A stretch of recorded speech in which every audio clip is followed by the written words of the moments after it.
Yang dimaksud dengan nikmat adalah ketika kita mampu memahami ayat-ayat yang diturunkan oleh Allah. Ayat-ayat berupa kitab atau ayat-ayat kauniyah. Kalau orang beriman itu lihat air itu ingat banget. Ya Allah, sungguh hebat Engkau ya Allah. Air kalau diminum sama sapi jadi air kencing plus jadi susu. Ya, kalau diminum sama ular jadi apa? Jadi bisa bukan dari air tapi dari Allah. Jadi dijadikan indah bagi orang-orang kafir al-hayatud dunya, kehidupan dunia ini. Nah, ini Pak, kalau sudah dunia ini terasa nikmat bagi kita, wah, pegang dada kita ini, hati kita pegang, ya Allah, jangan-jangan saya kafir. Bukan menilai orang ya.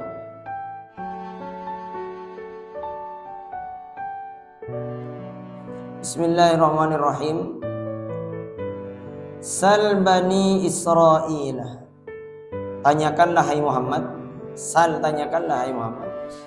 Bani Israil kepada Bani Israel. Sebagai pukulan bagi mereka. Apa yang disuruh ditanyakan? Kam atainahum, berapa banyaknya yang telah kami berikan kepada mereka. Jadi begini, Allah menyuruh kepada Nabi Muhammad untuk bertanya kepada Bani Israel. Atainahum, beberapa banyak yang telah kami berikan kepada mereka. Min ayatim bayyinatin, berupa tanda-tanda yang nyata atau kuat. Misalnya terbelahnya lautan, turunnya manna wassalwa, lalu mereka sambut dengan kekafiran. Jadi Bani Israel ini, yang dimaksud Bani Israel yaitu kalangan Yahudi dan Nasrani ya. Karena kedua agama ini bukan agama ya, tapi yang mereka anggap agama ini adalah Bani Israel. Mereka ini banyak mendapatkan ayat-ayat dari Allah, baik ayat-ayat secara teks yaitu berupa kitab Injil dan Taurat, juga mereka diberikan ayat-ayat kauniyah oleh Allah. Yaitu ayat-ayat tangan Nabi Musa dimasukkan keluar jadi cahaya, kemudian lautan terbelah, kemudian turun manna wassalwa, kemudian yang kemarin bahwasanya Nabi Musa ambil ekornya sapi kemudian dipukulkan kemudian hidup lagi. Nah, jadi banyak ayat-ayat yang menunjukkan kebesaran Allah. Nikmat-nikmat yang tak diberikan kepada umat-umat lain. Ternyata Bani Israel ini diberikan ayat-ayat untuk mengenal Allah. Banyak ayat-ayatnya. Kemudian ketika diselamatkan, lautan tiba-tiba terbelah. Wa may yubaddil ni'matallah, dan barang siapa menukar nikmat Allah, maksudnya tanda-tanda yang telah diberikannya, karena itu merupakan sebab memperoleh petunjuk. Ini versi Allah, Pak. Yang dimaksud dengan nikmat adalah ketika kita mampu memahami ayat-ayat yang diturunkan oleh Allah. Baik kemukjizatan berupa kitab, ayat-ayat berupa kitab atau ayat-ayat kauniyah. Makanya kalau kita berpikir, saya berpikir begini kemarin. Ya Allah, sebenarnya orang-orang Islam ini adalah orang yang cerdas memang. Makanya dikatakan kemarin saya waktu kuliah via Zoom, dia dosen filsafat, untuk kuliah filsafat. Bagaimana Prof? Katanya di Barat itu dulu orang Barat itu bisa maju karena mereka meninggalkan agama. Sedangkan Islam itu tak maju, akan mundur apabila meninggalkan agama. Maaf, bukan Islam ya. Di Barat itu bisa maju kalau mereka melepaskan agama, jadi lebih kepada liberal, baru maju mereka. Sekuler. Sedangkan orang Timur, orang Islam, itu akan maju apabila dekat dengan agama. Nah ini kok ada perbedaan? Nah, saya tanggapi. Ini pertanyaan salah itu. Yang dimaksud agama itu dari Allah ya. Nah, takutnya difahami nanti, oh berarti kalau agama yang di sana itu kok malah bisa maju ketika dilepaskan, dibuka baju agamanya. Bukan. Yang di barat itu sudah bukan agama, tapi karangan manusia. Kenapa kok mereka tidak maju? Karena sudah dikarang-karang, tak sesuai dengan keinginan agamanya. Sedangkan di Islam, karena memang Islam ini agama yang paling benar, yang paling konkret, yang menjaga kemurnian agama-agama yang terdahulu. Justru ajaran agamanya Musa dan Isa itu sama dengan Islam, tak bertolak. Seandainya mereka kembali dengan ajaran yang murni yang Musa dan Isa, maka justru dengan mendekati agama lah mereka yang maju. Dan tak dipungkiri bahwasanya agama Islam ini adalah agama yang sedetail mungkin menjaga peradabannya. Makanya ketika yang di barat ketika maju, ketika peradaban orang-orang barat maju, maka yang terkena peradabannya bukan agamanya. Peradaban Romawi. Romawinya yang kena. Sedangkan ketika Islam yang maju, itu bukan negara Arabnya yang maju. Bukan peradaban Arab ya. Tapi peradaban Islam. Nah, karena agama yang sebenarnya ini adalah Islam. Bahkan yang kemarin itu, yang kita harus yakin ya, tidak ada agama kecuali Islam. Dan tidak ada Tuhan kecuali Allah. Jadi tidak ada Tuhan. Maksud tidak ada itu menafikan semuanya. Dan tidak ada agama kecuali Islam. Karena agamanya Musa ya Islam, agamanya Isa ya Islam. Ingat ya, agamanya Musa bukan Nasrani. Jangan salah paham nanti kita. Nah, sekarang pertanyaannya apa yang dimaksud Islam? Islam itu fahamkan dulu. Karena dalam sebuah kita memahami sesuatu, ini secara ilmiahnya, kalau sudah tidak faham apa yang mau dibicarakan, salbut Pak. Ada debat tegur abid, tak faham yang mau dibicarakan ini. Yang mau didebatkan ini tak faham, berjelabar gitu. Maka penting untuk mendudukkan permasalahannya dulu. Nah, yang dimaksud dengan Islam ini dikatakan oleh Nabi Ibrahim yang kemarin di surah Al-Baqarah, qala aslamtu lirabbil alamin. Islam ini memasrahkan betul, menyerahkan betul diri kita kepada aturan Allah. Ini Islam namanya. Kenapa kok Allah tegaskan innad dina indallahil Islam? Agama itu dari Allah, yang dimaksud agama hanya Islam. Kenapa? Karena hanya Islamlah yang murni dari Allah Subhanahu wa taala. Jadi orang yang beragama itu harus mengikuti itu Tuhan. Dan tidak ada Tuhan selain Allah. Faham ya? Tidak ada Tuhan, ini penting ini. Dudukan masalahnya ini, tidak ada Tuhan selain Allah. Jangan salah berbicara Pak. Jadi patung itu bukan Tuhan. Isa bukan Tuhan. Semuanya bukan Tuhan, karena yang Tuhan hanya Allah. Baik. Bismillahirrahmanirrahim. Jadi di sini yang dimaksud dengan nikmat versi Allah adalah memahami ayat-ayat Allah. Betapa nikmatnya kita ketika memperoleh petunjuk dengan memahami ayat-ayatnya. Makanya di antara nikmat yang diberikan oleh Allah kepada kita Pak di sini adalah masih diberikan kesemangatan, kesempatan untuk belajar ayat-ayat Allah ini. Jadi kita belajar dari nikmat yang diberikan oleh Allah kepada Bani Israel ini. Apa nikmatnya? Berupa nikmat ayat-ayat secara tekstual, yaitu berupa kitab. Juga nikmat secara kauniyah, alam semesta. Makanya ketika ada pertanyaan, kalau kita sebenarnya mau fair Pak ya. Dulu ketika ada pertanyaan masalah biologi, kupu-kupu dari apa? Dari kepompong. Sebenarnya yang lebih tepat itu dari Allah. Enggak. Ini saya ini sampai kemarin sama dosen filsafat saya. Kan katanya orang Yunani ini filsafat ini lahir 50 berapa ratus tahun sebelum Masehi kan? Ya, ditemukan oleh Aristoteles atau siapa? Yang dimaksud dengan filsafat itu adalah menemukan hakikat yang sebenarnya kan. Mentok sudah kan. Jadi filsafat itu akan mencari ketidakpuasan. Ini dari mana, ini dari mana, dari mana, dari mana, dari mana, dari mana. Terus mencari hakikatnya yang sebenarnya. Makanya filsafat ini adalah akar semua ilmu katanya. Karena nanti sebelum menjadi biologi, kimia, semuanya menjadi ilmu hukum. Karena dicari sebabnya apa? Mengakar.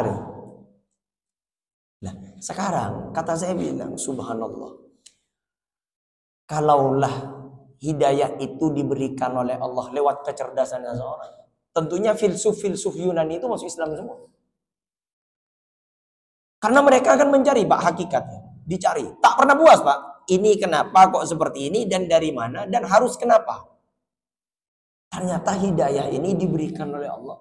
Bukan karena kecerdasan orang. Karena memang Allah yang menginginkan. Nanti di ayat selanjutnya. Coba. Apa namanya? Kupu-kupu berasal dari kepompong. Bukan sebenarnya. Kita jangan. Jadi yang ketika mencari asal kita harus mentok nanti. Jadi kalau masih ada pertanyaan lagi berarti bukan asalnya. Nah, kepompong berasal dari ulat. Ulat berasal dari telur. Telur berasal dari ulat. Mentok ini jelimet nanti. Terus dari mana? Tidak kan? Ulat dari telur. Telur dari ulat. Nah ini pasti ada asalnya. Maka asalnya adalah Allah.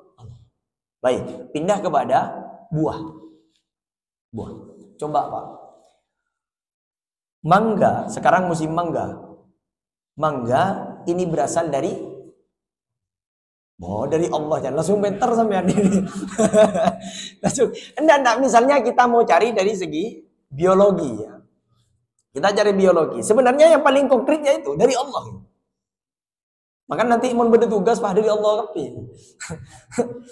Tapi seakan-akan enggak, kalau misalnya kan secara pendidikan ilmiah itu kan boleh dibantah Pak. Boleh dipertanyakan kan? Oke. Buah mangga itu berasal dari keburu. Buah itu dari bunga. Ya? Bunga. Bunga ini dari ranting. Ranting dari batang. Batang dari akar. Ya kan? Batang dari akar. Akar dari biji. Nah, biji dari buah. Dari buah. Jelimet oleh nanti. Nah ini tidak mungkin ini. Pasti ada yang menciptakan. Yaitu ya Allah saja. Nah, Ustadz enggak Ustadz. Nah ini yang penting kita tauhid Pak. Kita tauhid ini. Coba. Apa namanya? Mangga itu rasanya kecut Pak.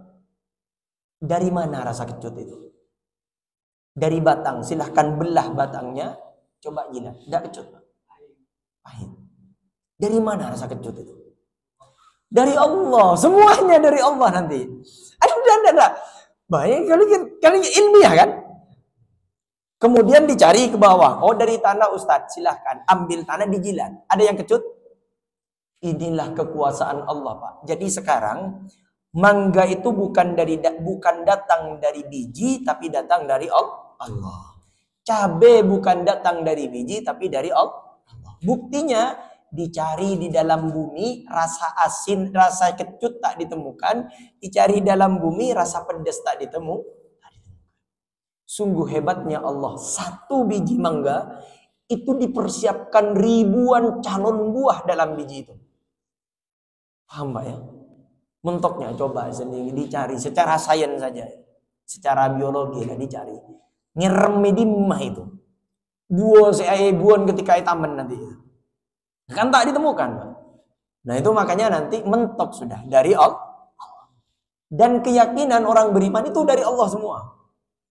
Makanya orang yang paling cerdas itu orang beriman. Karena sudah mentok, sudah tahu akhirnya gitu kan. Karena sudah tahu akhirnya. Manusia ini dari mana?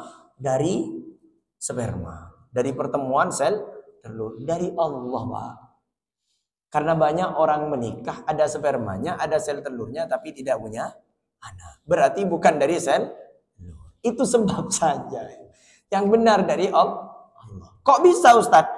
Allah mampu melahirkan manusia tanpa dari sel telur dan dari air mani.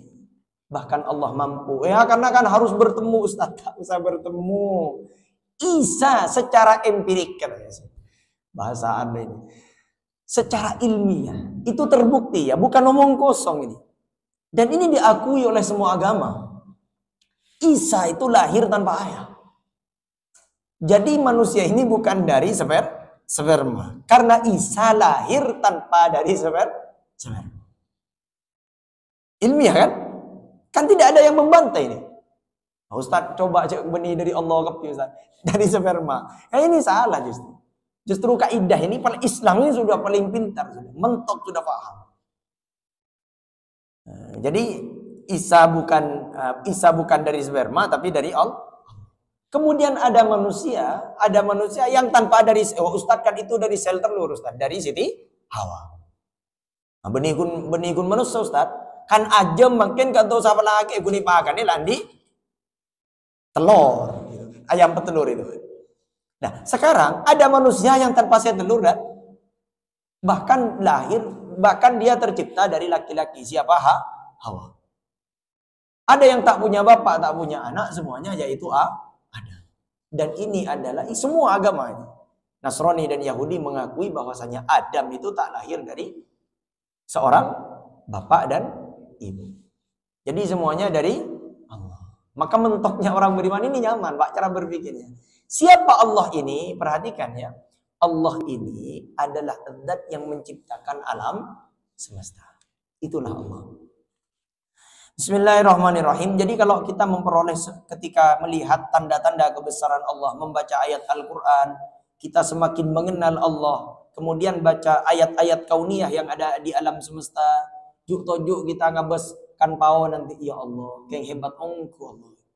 Ngabes tanah, duh keng hebat ongku Allah. Semuanya.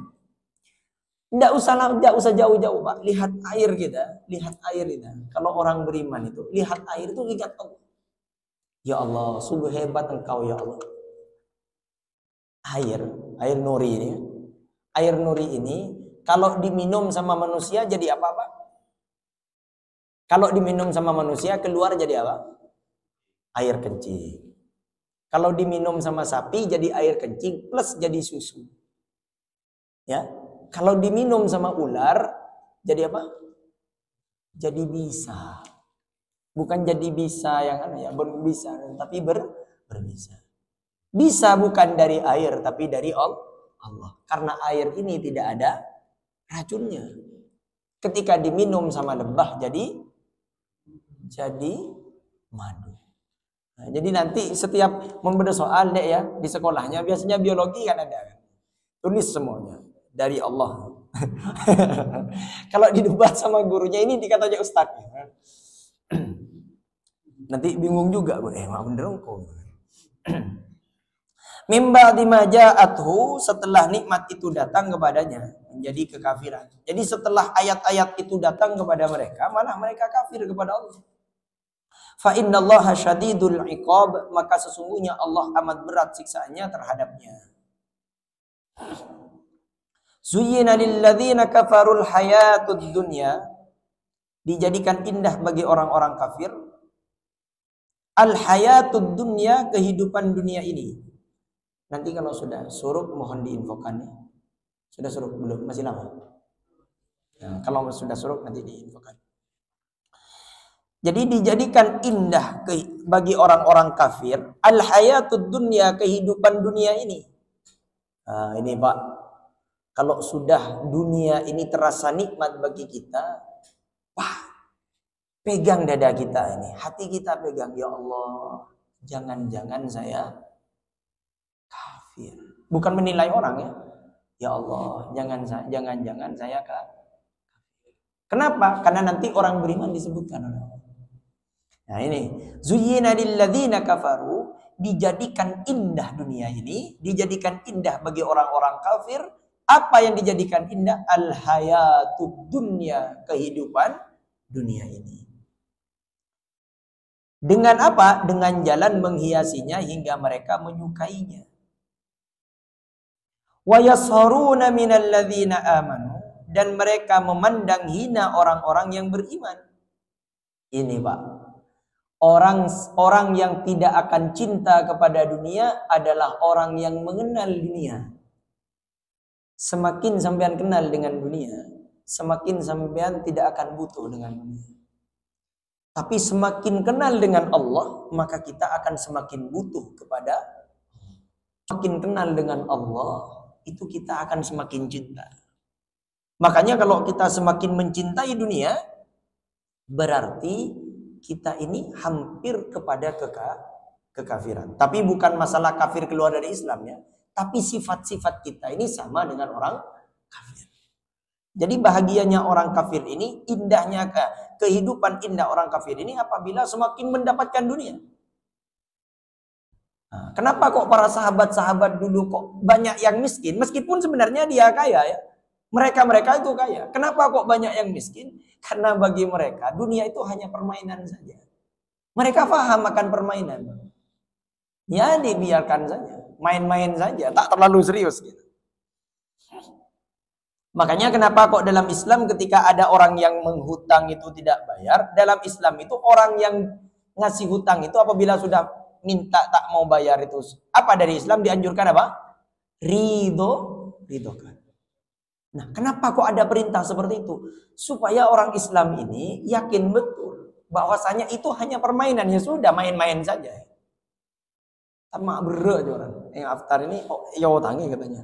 Elo bolong bese mele sebeda ya tangi. Tak majer katanya. Orang tak sepora ustaz. Empon tan sepora tan. Baik. Dan juga mereka itu memandang hina orang-orang yang beriman. Walladzina taqaw, padahal orang-orang yang bertakwa, yang menjaga dirinya dari kemusyrikan dan mentaati Allah, mereka itu fauqahum yaumal qiyamah, berada di atas orang-orang kafir pada hari kiamat. Jadi orang yang bertakwa nanti akan berada di atas orang kafir. Wallahu yarzuqu may yasha'u bighairi hisabin. Dan Allah memberi rezeki pada siapa yang disukainya tanpa batas. Artinya rezeki yang luas di akhirat atau di dunia, misalnya dimilikinya harta benda dan budak dari pihak yang mengejek kepada pihak yang diejek. Ketika orang sudah punya semuanya, terkadang dia sudah tak butuh dengan Allah. Tapi beda dengan orang yang miskin, Pak. Kalau orang miskinnya kan butuh, Pak. Mak jadi ke Allah, cuk kau orang butuh, Pak. Mak jadi ke Allah, kau orang butuh. Butuh kau orang sehari dua hari, telu hari, 10 hari, sebulan butuh man, lo agung gerunggung, Pak. Ya beda sama Allah. Makanya Allah terkadang menjadikan orang beriman ini dibuat sulit hidupnya agar apa? Agar nanti setiap keluh kesahnya hanya Allah saja. Makanya semakin nanti diterangkan di sini, semakin dekat dengan Allah, maka semakin ujiannya semakin diberatkan. Supaya apa? Semakin kuat keimanannya kepada Allah. Mengeluhnya kepada Allah agar semakin betul-betul. Kana an-nasu ummatan wahidah. Adalah manusia itu umat yang satu, yang bersatu dalam keimanan, lalu mereka berselisih paham hingga sebagian mereka beriman sedangkan yang lainnya kafir. Fa'abasallahu an-nabiyina, maka Allah pun mengutus para nabi kepada mereka, mubasyirina, membawa berita gembira bahwa orang-orang beriman akan masuk surga. Sebenarnya manusia ini yang awalnya ya Nabi Adam itu ya satu. Kemudian setelah banyak berselisihan ke bawah, banyak perbedaan pendapat. Akhirnya Allah mengutus para nabi dan rasul. Dan rasul diutus hanya untuk mengabarkan bahwasanya ada surga dan juga ada neraka. Kun ngabala para nabi dan rasul ini. Wa anzala ma'ahumul kitaba, dan menurunkan bersama mereka kitab. Artinya kitab-kitab bil haqqi, dengan benar, liyahkumah, untuk apa kitab ini? Agar ia dapat memberi keputusan bainan nasi fi makhtalafu, di antara manusia tentang perkara yang mereka perselisihkan. Makanya kalau ada perselisihan, kembalilah kepada agama yang diturunkan oleh Allah, kepada kitab yang diturunkan oleh Allah. Wa makhtalafa fihi, dan tidaklah berselisih tentangnya, yaitu mengenai agama itu, illal ladzina utuhu, kecuali orang-orang yang diberi kitab. Maka berimanlah sebagian dan kafir sebagian. Mim ba'di ma ja'athumul bayyinat. Setelah datang kepada mereka keterangan-keterangan yang nyata, yaitu membuktikan ketauhidan, baghyan karena kedengkian, bainahum sesama mereka. Fahadallahu alladhina amanu limakhtalafu fihi. Maka Allah menunjuki orang-orang yang beriman yang mereka perselisihkan limakhtalafu fihi minal haqqi bi'idnihi, yaitu kebenaran dengan izinnya, artinya kehendak Allah SWT. Wallahu yahdi man yasha'u, dan Allah menunjuki siapa yang disukainya, artinya untuk ditunjuki ila siratim mustaqim, ke jalan yang lurus atau jalan yang benar. Maka orang yang diberi, sekali lagi ya, orang-orang filsuf Yunani itu sudah kan ingin mencari kebenaran mentoknya nanti. Tapi ternyata di antara mereka banyak yang tak masuk Islam. Padahal kalau mereka mau jujur kan, mereka ketika mencari, nah ini pasti disimpulkan nanti. Ini pasti ada yang menciptakan. Nah, tapi berperkara hidayah ini Allah Subhanahu wa taala, karena Allah ini wallahu yahdi may yasha'u. Bukan kepada man alimu, man allahu.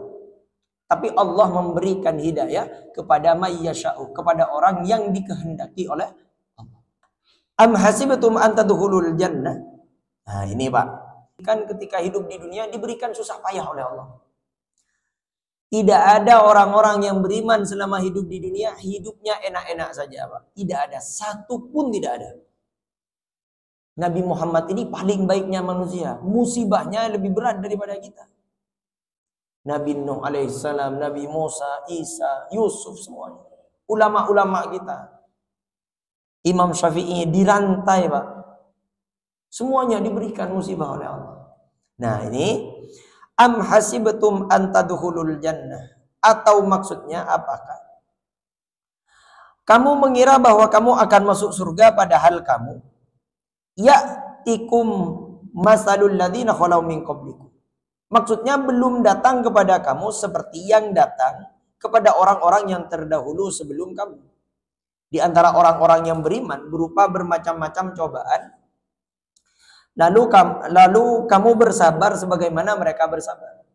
Hei, orang beriman seakan-akan gini. Hei, kamu ini katanya mau masuk surga. Jangan mengira kamu ini bisa masuk surga los saja. Tidak bisa.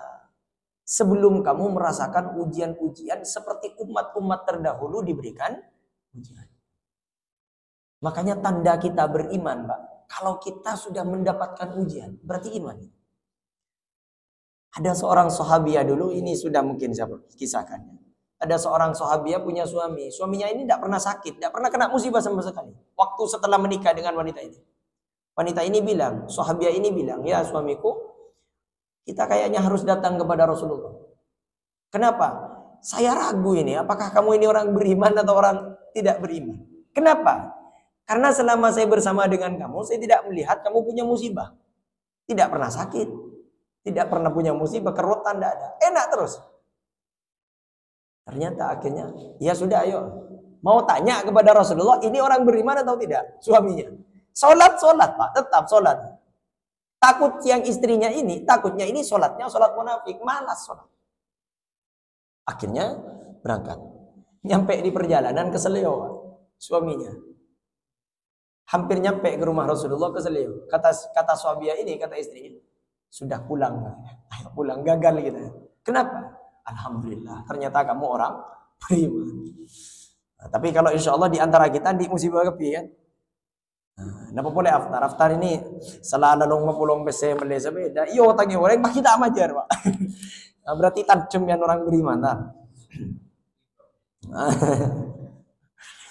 Nah, apa saja musibahnya? Untuk apa kita diuji? Untuk bersabar, Pak. Ustadz, katanya orang yang bertakwa kepada Allah akan diberikan jalan keluar. Kok malah bertambah musibah saya?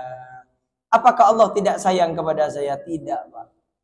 Ketika Allah sayang kepada hambanya, ibtalahum, semakin diuji oleh Allah. Untuk apa ujian itu? Untuk kita bersabar. Apa gunanya sabar? Ini perhatikan. Orang yang bersabar itu innama ajrahum innama yuwaffas sabiruna ajrahum bighairi hisab. Pahala orang yang bersabar itu tak bisa dihitung nanti. Mama bersakbar nih, Bu. Saya lanjutkan ya. Masathumul ba'sa. Apa yang pertama? Masathum ditimpa oleh mereka ditimpa masathumul ba'sa, yaitu malapetaka. Maksudnya kemiskinan yang memuncak. Jadi pertama ujian orang beriman ini ba'sa namanya. Kemiskinan yang sangat memuncak, kemelaratan, kesulitan. Tapi yang dimaksud ba'sa, ini perhatikan Pak, yang dimaksud dengan ba'sa ini mungkin pernah saya sampaikan di sini, ketika ada musibah yang orang itu masih kuat, itu dalam bahasa Arabnya itu ba'sa namanya. Makanya kalau dalam bahasa Arab, ketika sampean dicepuk nitte sokon reng Arab, afwan, ketika reng Arab ngucap la ba'sa, artinya tidak apa-apa. Artinya musibah itu tak begitu sarah. La ba'sa. Kemudian waddarra, kesengsaraan, maksudnya penyakit. Tapi kalau sudah ngefek kepada badan, sudah sakitnya kepada menimpa badan ini sudah tidak kuat, sakit, kemiskinan misalnya, sudah miskin, cepuk penyakit, tak ada obat. Maka sudah dharra ini, sudah tidak punya jalan. Kemudian wazulzilu, dan mereka diguncang atau dikejutkan oleh macam-macam bala. Kalau sudah guncangan itu seakan-akan kita sudah tidak punya jalan lagi, Pak. Bingung gitu. Maka hatta yaqula, hingga berkatalah. Yaqular rasul walladzina amanu ma'ahu. Rasul orang dan hatta, hingga berkatalah Rasul dan orang-orang yang beriman yang bersamanya.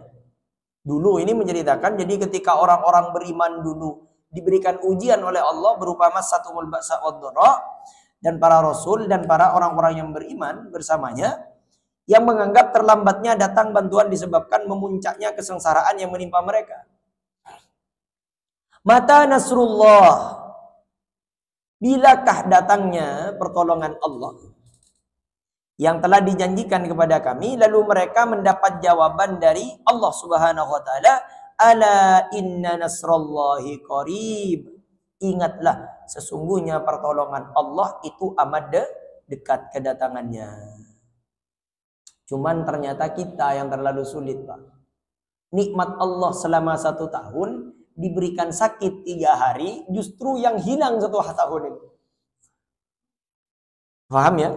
Jadi kalau kita bersabar, jadi kalau kita sudah diberikan musibah apapun oleh Allah, pasti pertolongan Allah akan datang. Makanya ini oleh ulama dijelaskan, kalau kita sudah ke tahap ba'sa, kemiskinan, kemudian diberikan ujian lagi, berarti tanda mentok nanti wazulzilu, seakan-akan kita diguncang sudah. Itaki sana borok sana temor. Yang penting majer, Pak. Namun itaki tak majer repot ya. Yas'alunaka madza yunfikun. Sudah sampai waktunya suruh. Kurang 1 menit saya hatamkannya, selesaikan sampai akhir. Yas'alunaka madza yunfikun, mereka bertanya kepadamu, hai Muhammad, madza yunfikun, tentang apa yang mereka nafkahkan. Nah, yang bertanya ini kata ulama adalah Amr bin Jamuh. Orang tua yang hartawan, ia menanyakan kepada Nabi SAW apa yang akan dinafkahkan dan kepada siapa dinafkahkannya. Perhatikan ya, Amr bin Jamuh ini bertanya apa yang kepada siapa yang apa yang mau dinafkahkan dan apa yang mau dinafkahkan dan kepada siapa yang mau dinafkahkan, diinfakkan. Qul ma anfaqtum min khairin, katakanlah kepada mereka, kata Allah Subhanahu wa taala kepada Rasulullah, ma anfaqtum min khairin, apa saja harta yang kamu nafkahkan. Harta merupakan penjelasan bagi apa saja maksudnya, dan mencakup yang sedikit dan banyak.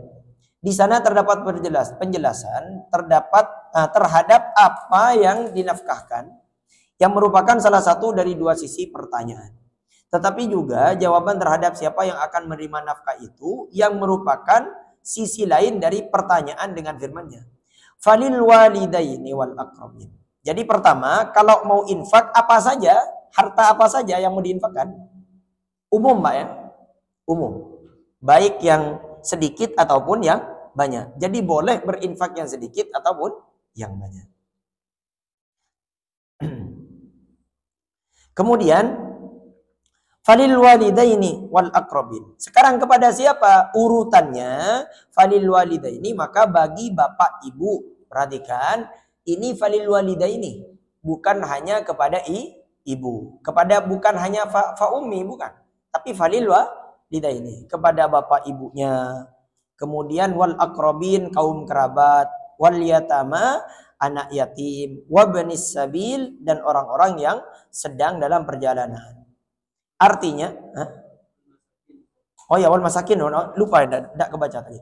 Wal yatama wal masakin, dan orang miskin, wabnis sabil, dan orang yang melakukan perjalanan. Artinya, mereka lebih berhak untuk menerimanya. Jadi urutannya, Pak, kalau mau kita infak, pertama orang tua, yang kedua kerabat, yang ketiga yatim, yang kelima keempat miskin, kelima wabnas sabil. Wa ma taf'alu min khairin, dan apa saja kebaikan yang kamu perbuat, baik mengeluarkan nafkah ataupun yang lain. Kalau misalnya kita tidak mampu dari segi nafkah, maka bakti kita pertama kali yang harus diberikan kepada orang tua. Tak dibenarkan orang berbakti kepada orang lain, tapi kepada orang tuanya tak berbakti. Bahkan ada seorang syekh, itu kemarin saya lihat ceramah, ada seorang syekh yang lagi ngisi kajian, uminya nelpon, yang gelendeng-gelendeng gitu, dia diangkat.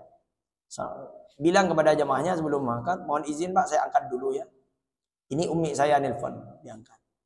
Assalamualaikum, iya Mi, ada di mana? Nah, ya, Assalamualaikum, iya Mi. Langsung, apa namanya? Ada di mana? Anaknya ini nanya, kalau nanti ngasih tahu ada pengajian, takutnya nanti kebutuhan umminya tidak disebutkan karena tak nyaman ke anak. Iya, kenapa Mi? Enggak, ayamnya kasih makan katanya. Oh ya baik, ayamnya kasih makan. Oh ya baik Mi katanya. Bilang kepada jamaahnya, mohon izin sebentar, saya mau pulang. Jauh rumahnya Pak. Saya mau ngasih pakan ayam. Nanti kalau sudah saya selesai, nanti saya balik lagi. Kalau sampean capek, silahkan pulang. Tapi kalau mau nunggu saya, silahkan tunggu. Pulang, Pak. Ditutup kitabnya, dikasih tanda pulang. Ngasih makan ayam. Buka jubahnya, buka pakaiannya, pakai pakaian jelek, dikasih makan ayam. Melarat nih. Coba aftar. Mulai apa? No PTN bagan nih. Jogun PT. Nah, ini jadi pelajaran kita. Jadi kalau kita punya harta silakan pakai harta, kalau misalnya tak punya harta bisa pakai bakti. Kemudian wa ma taf'alu min khairin fa innallaha bihi alimun. Maka sesungguhnya Allah mengetahui dan Allah akan membalasnya. Ini Pak, apapun bakti kita kepada ibu kita, saudara kita, orang miskin, ini mohon maaf, jangan pernah berharap kepada manusia ya. Nanti kecewa Pak. Sampean berinfak, ngasih nafkah, tapi biar ada sesuatu, biar nanti ini ingat pada saya, kecewa nanti. Karena ini manusia, pasti nanti mengkhianati sampean semuanya. Tapi karena Allah, biar Allah yang ngatur segalanya. Kutiba alaikumul qitalu wa huwa kurhul lakum. Diwajibkan atas kamu berperang, yakni menghadapi orang-orang kafir. Bisa saja diwajibkan ini berperang melawan nafsu kita sendiri. Misal kita sudah berinfak, kemudian orang yang kita infaki ternyata tak baik kepada kita, maka ini kita harus perangi dengan rasa apa? Melawan rasa yang tidak nyaman itu. Wa huwa kurhul lakum, padahal itu suatu kebencian. Maksudnya suatu hal yang tidak kamu sukai, yang tidak disukai. Lakum bagi kamu. Wa asa an takrahu syai'an wa huwa khairul lakum. Boleh jadi kamu membenci sesuatu padahal baik bagi kamu. Wa asa an takrahu syai'an wa huwa syarrul lakum. Dan boleh jadi apa yang kamu sukai sesuatu padahal amat buruk bagi kamu. Ini kecenderungan sebuah nafsu. Terkadang menurut kita baik, menurut Allah tidak baik. Maka lakukanlah karena Allah. Wallahu ya'lamu wa antum la ta'lamun. Dan Allah Maha mengetahui apa yang baik bagi kamu, wa antum la ta'lamun, sedangkan kamu tidak mengetahui apa-apa. Demikian itu, maka bersegeralah melakukan apa yang diperintahkan Allah padamu. Jadi kita disuruh berbakti, disuruh berinfak semuanya. Ingat Pak, sekali lagi, bukan karena orang tua, bukan karena kerabat, bukan karena apa, tapi karena Allah.